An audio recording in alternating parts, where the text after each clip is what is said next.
하나님 아버지, 정말 마지막 하나님의 축복까지 다 받아 누리는 우리 본향의 성도들 될 수 있도록 도와주시옵소서. 정말 나의 중심의 그 뿌리와 속과 생명이 바뀌어 하나님의 얼굴을 대면하여 보는 우리 분이엘 성도들 될 수 있도록 이 새벽에 우리를 축복하여 주시옵소서. 예수 그리스도 이름으로 간절히 기도드렸습니다. 아멘. 오늘 창세기 32장서부터 35장 야곱의 인생의 가장 중요한 장면인 복의 씨름이라는 제목으로 하나님의 말씀을 전하고자 합니다. 야곱은 상속을 받을 수 있는 자격을 갖춘 사람이 아닙니다. 야곱은 무자격자예요.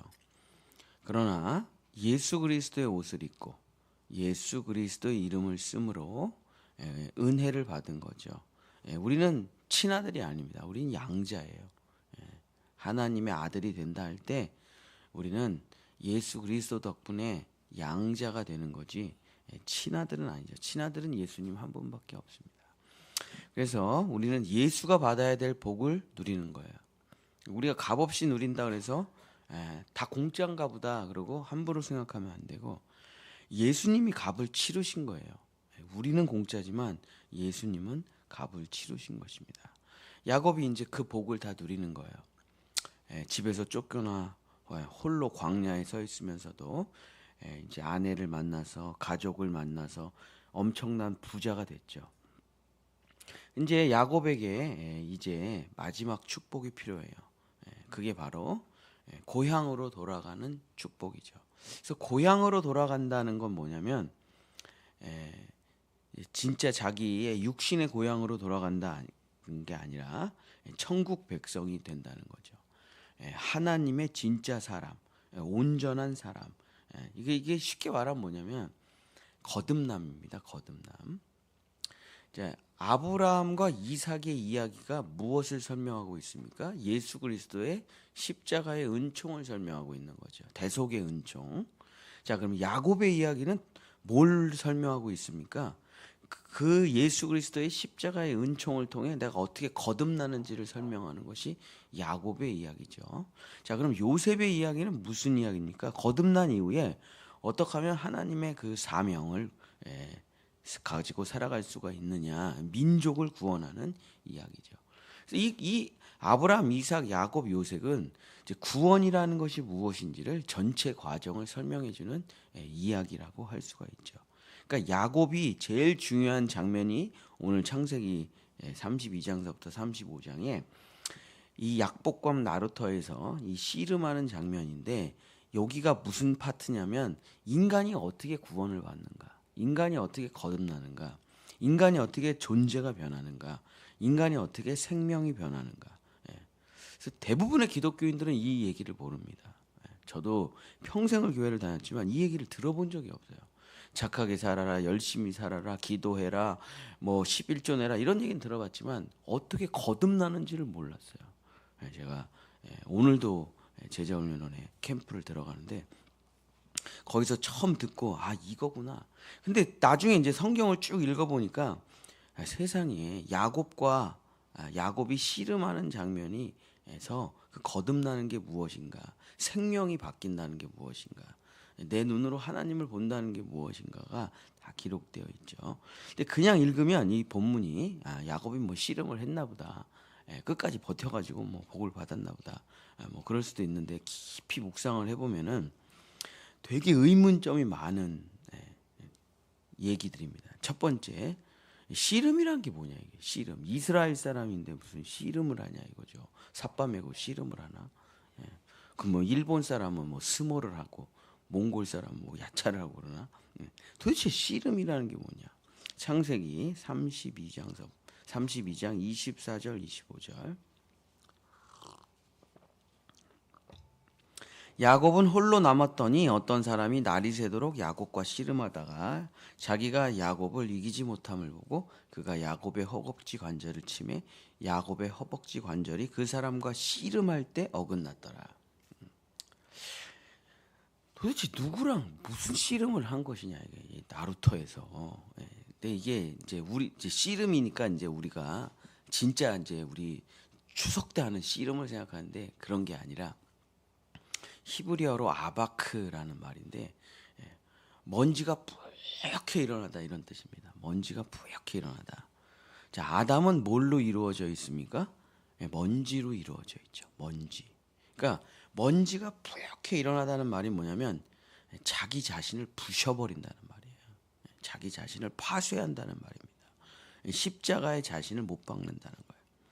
자, 야곱이 가족도 얻었고 재물도 얻었고 다 복을 받았어요. 근데 야곱이 지금 못한 게 무엇입니까? 그 야곱의 본질 있죠. 내가 해내야 돼. 난 반드시 복을 받아야 돼. 남의 발 뒤꿈치 잡는 그 중심은 아직 안 바뀌었어요. 그 마지막까지 사기쳐가지고 라반에게, 외삼촌 라반에게 사기쳐가지고 얼룩배기 전배기들 다 싹 만들어가지고 자기의 말은 그런 거잖아요. 그냥 어쩌다가 얼룩배기나 전배기가 태어나면 제 거. 그리고 모든 거는 다 삼촌 거. 근데 교미하는 장소에다가 그냥 얼룩배기를 아주 조작을. 그 전부 얼룩배기가 태어나 자기가 싹 다 가져가잖아요. 중심은 안 바뀌었어요. 하나님이 복을 주시고 있고 상속자로서 은혜를 베풀고 있지만 존재와 생명은 중심은 바뀌지 않았어요. 중심을 바꾸기 위한 마지막 작업을 하시는데 하나님께서 먼저 자신을 다 부셔버리는. 남은 것이 그러니까 뭐 하나라도 남잖아요. 거듭날 수가 없어요. 그 계속 기다리십니다.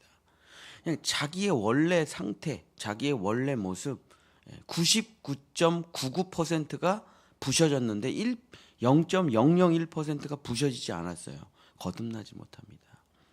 감리교회 창시자 존 웨슬리 목사님이 그런 상태를 almost 크리스찬이라고 했어요. 거의 다 됐으나 아직 되지 않은 크리스찬. 퍼펙트가 돼야 되는 겁니다. 내가 온전하니 너희도 온전하라. 그래서 예수를 믿어갈 때 자기가 여러 가지 기적을 경험해요. 예수를 믿을 때 자기가 여러 가지 깨달음을 얻어요. 예수를 믿어갈 때 정말 놀라운 일이 벌어져요. 구원받은 거 아닙니다. 구원받은 거 아니에요. 구원으로 향해 가는 과정일 뿐이에요. 기적이니 신비니 뭐 놀라운 일들이니 병이 고친 거니 그거 다 구원받은 거 아니야.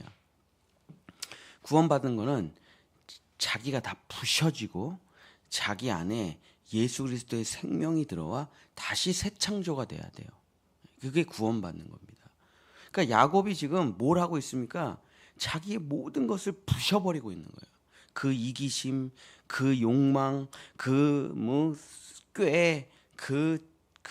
남의 발뒤꿈치 잡는 그런 모든 것을 산산조각 내는 거예요. 이게 부셔지지 않으면은 주님은 내 안에 들어오실 수가 없습니다. 그래서 씨름이라는 건 뭐냐? 자신을 다 파쇄해 버리는 거예요. 자신을 다 부셔버리는 거예요. 신약 성경의 표현을 하면 자기 자신의 모든 정욕과 욕심과 자기 자랑과 교만을 십자가에 못 박는 것이죠. 예수의 죽음은 나의 죽음이다. 다시는 나로 살지 않겠다 하고 자기를 다 파쇄한 것입니다. 자, 두 번째, 도대체 누구랑 씨름을 한 거냐? 그러면 도대체 창세기 32장 28절. 그가 이르되 내 이름을 다시는 야곱이라 부를 것이 아니요 이스라엘이라 부를 것이니 이는 내가 하나님과 사람들과 겨루어 이겼습니다. 그러니까 오늘 본문을 쭉 보면 처음에는 어떤 사람이랑 싸웠대요. 그 어떤 사람은 자기 자신이에요. 자, 두 번째 누구랑 싸웠습니까? 하나님이랑 싸워요. 세 번째 누구랑 싸워요? 사람들과 싸워요. 그러니까 이게 한 사람이랑 싸웠다고 생각하는데 아니에요. 여러분 예수 그리스도를 믿고 이제 거듭날 때 첫 번째 싸움은 누구냐? 오늘 부른 찬송가처럼 혈과 육의 싸움도 아니고 세상과의 싸움도 아니고 자기 자신과의 싸움이에요. 자기 자신을 자기가 죽여야 돼요. 아니 누가 날 죽이면 살인이죠. 또 내가 자살해서도 안 돼요. 지옥이죠. 내가 내 자신을 죽여야 되는데 내가 내 자신을 죽일 수 있는 유일한 비결은 예수 그리스도의 십자가를 보면서 내가 저자라는 거예요. 내가 저자라. 십자가에 못 박혀 죽을 자는 바로 내 자신이라는 걸 인정하고 받아들일 때 내가 죽었다는 것이 믿어지는 게 되는 거죠. 그 싸움, 첫 번째는 내 자신과의 싸움. 자, 두 번째는 그다음 내 속에서 두 개가 생겨버려요. 옛사람과 새사람. 그전에는 옛사람밖에 없어요. 새사람이라는 게 존재하지 않아요. 교회를 다녀도 다 자기 이익이에요. 네. 기도해도 전부 다 자기 행복이에요. 그거 외에는 없어. 나올 게 없어. 하나님의 나라와 의를 위해서 기도한다는 건 안 나와요. 근데 거듭나면 이게 새로운 성령의 역사가 나타나서 옛날에 내가 있고 새로운 내가 둘이 로마서 7장의 내용이죠. 둘이서 싸움이 일어나. 이거를 하나님과의 싸움이다. 육체의 싸움, 옛날의 습관과의 싸움과 성령의 싸움이 내 안에서 일어나. 그건 죄하고 싸움보다 더 괴롭습니다. 예수님을 사랑하는데 예수님의 뜻대로 살지 못하는 괴로움이에요. 그게. 왜냐하면 옛날에 살던 습관이 있으니까. 그래서 구원받았지만 삶을 살아내지를 못해요. 그때의 싸움을 또 싸우는 겁니다. 성령을 따라가는 싸움. 나를 버리고 성령을 쫓아가고 또 나를 버리고 성령을 쫓아가고. 그 다음 마지막 누군가와 싸우니까 사람들과 싸운다. 그래서 이제 가족들을 구원해야죠. 이제 그러면서 영적 전쟁을 벌이는 것이죠. 자, 세 번째 어디가 다친 것이냐.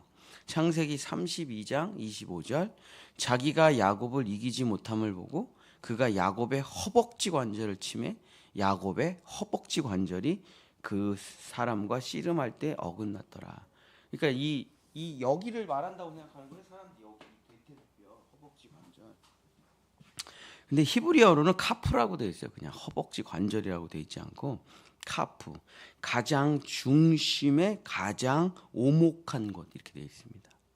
그러니까 남자인데 야곱이 남자인데 가장 중심에 가장 오목한 곳이 어디겠어요? 고환이 있는 자리, 그 고환 안자리 씨주머니 자리죠. 거기를 하나님이 부셔버렸다라는 얘기예요. 자, 그게 씨 있는 자리를 하나님이 왜 부셔버릴까요? 생명을 바꾼다는 거예요. 네 후손은 전체가 다 악이라는 거예요. 아무리 천대를 낳아도 악이 악을 낳고 악이 악을 낳고 죄인이 죄인을 낳는 그 역사예요. 근데 야곱의 환도뼈를 중심을 쳤다는 건 뭐냐면 이제부터 너의 후손들은 하나님의 자녀들이 태어난다는 이야기입니다. 자, 이거를 이제 신약 성경으로 바꾸면 하나님 내 생명이 아니라 이것은 이제 비오스라 그래요. 내가 지금 움직이고 있는 병원에서 나 고쳐주는 생명이 있죠. 그걸 비오스라 그래요. 이건 얼마와 가지 못하는 유한한 생명이고 하나님께서 우리에게 거듭났을 때 주시는 생명은 조회예요. 조회. 생명 자체가 다른 생명이에요. 조회. 그 조회가 들어왔다는 말이에요. 환도뼈 관절을 쳤다는 말이 내 생명이 바뀌었다. 바로 이겁니다. 그랬더니 어떠한 결과가 왔냐? 창세기 32장 30절 그러므로 야곱이 그곳 이름을 브니엘이라 하였으니 그가 이르기를 내가 하나님과 대면하여 보았으니 내 생명이 보존되었다 함이라. 자, 하나님을 대면해서 볼 수가 없습니다.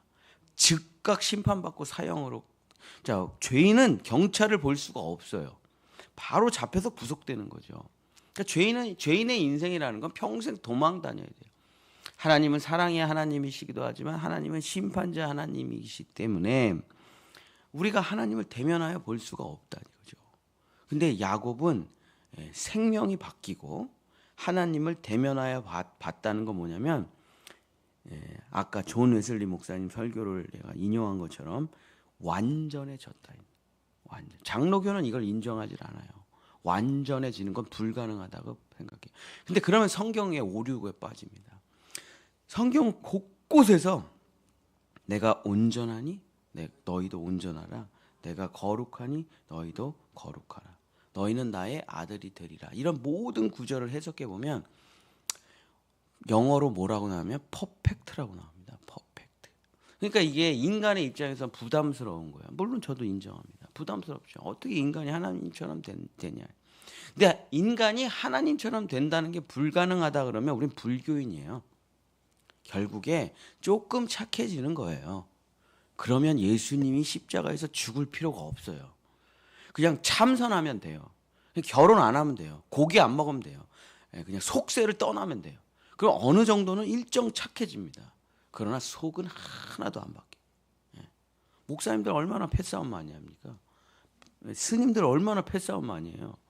그 속세 가족을 버리고 속세를 떠나서 결혼도 안 하고 야채만 먹어도 똑같아요. 자기가 거기 왕의 자리에 올라가고 싶어 똑같아요. 우리도 똑같아요. 왜? 그냥 형식적으로 종교 생활을 아무리 오래 한다고 해서 속이 바뀌는 게 아니에요. 속이 바뀌려면 내 생명이 죽고 하나님의 생명인 조회가 들어옵니다. 자, 그러면 어떻게 되냐면 그 생명이 나를 완전하게 하는 거예요. 내가 온전해지는 게 아닙니다. 들어온 생명이 나를 새롭게 하는 거예요.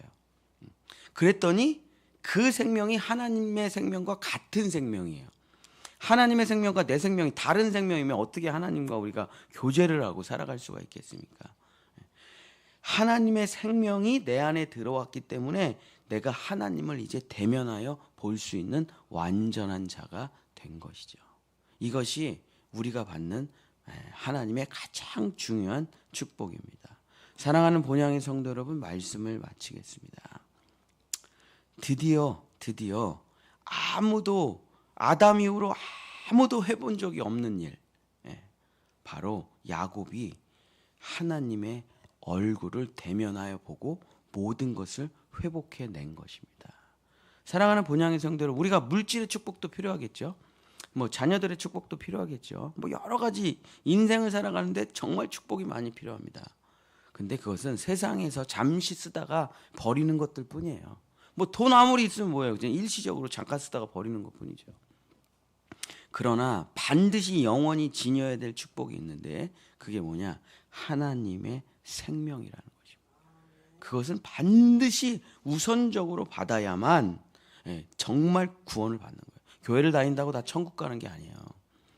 뭐 성경 박사가 됐다고 천국 가는 게 아닙니다. 내가 파쇄되고 내가 완전히 분해되고 주님의 생명이 내 안에 들어와 완전히 새로운 생명으로 다시 빚어질 때 우리는 하나님의 자녀가 되는 것입니다. 우리 본향의 성도들은 정말 그 목적을 향해서 가는 건데, 영혼 구원, 정말 그 거듭남의 역사가, 다시 태어나는 역사가, 새 창조의 역사가, 부활의 역사가 일어나시길 예수님의 이름으로 간절히 축복합니다. 기도하겠습니다. 인생을 살아가며 있어서 예수와 그리스도와 십자가에 못 박혀 함께 죽고 함께 부활하는 것은 우리 인생의 가장 중요한 일입니다. 주여, 우리에게 그 생명의 축복을 허락하여 주셔서 하나님의 얼굴을 대면하여 보는 그 분이엘의 축복을 얻는 우리 본향의 성도들, 우리 자녀들 될 수 있도록 축복하여 주시옵소서. 여호와는 내게 복을 주시고 너를 지키시기를 원하며 여호와는 그 얼굴을 내게 비추사 은혜 베푸시기를 원하며 여호와는 그 얼굴을 내게로 향하여 드사 평강 주시기를 원하노라. 아멘. 우리 주여